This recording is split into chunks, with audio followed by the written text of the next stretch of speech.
Praise the lord.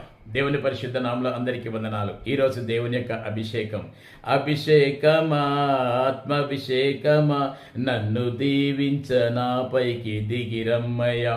ప్రియ సహోదరి, నా ప్రియ సహోదర సంగమా, నిన్ను దీవించాలంటే, అభిషేకించాలంటే నీలో ఉన్నటువంటి ఏదైతే చెడుతనం ఉన్నదో, నీలో ఉన్నటువంటి దేనికైతే నువ్వు బానిసత్వంగా ఉన్నావో అవి విసర్జించినట్టేదుంటే, నేత్రాశ, శరీరాశ, జీవపు డంబము నువ్వు విసర్జించినట్టేదుంటే, మొదటి సమూయేలు 16:13 ప్రకారంగా దావీదుని ఏ విధంగా అభిషేకించాడో, ఏ విధంగా ఆశీర్వదించాడో నిన్ను కూడా అభిషేకించబోతున్నాడు, నిన్ను కూడా ఆశీర్వదించబోతున్నాడు.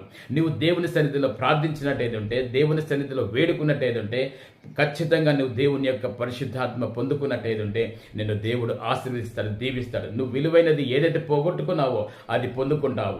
ఈ మాటలు విన్న ప్రతి ఒక్కరి హృదయంలో ఫలింపబడును గాక. ఆమేన్.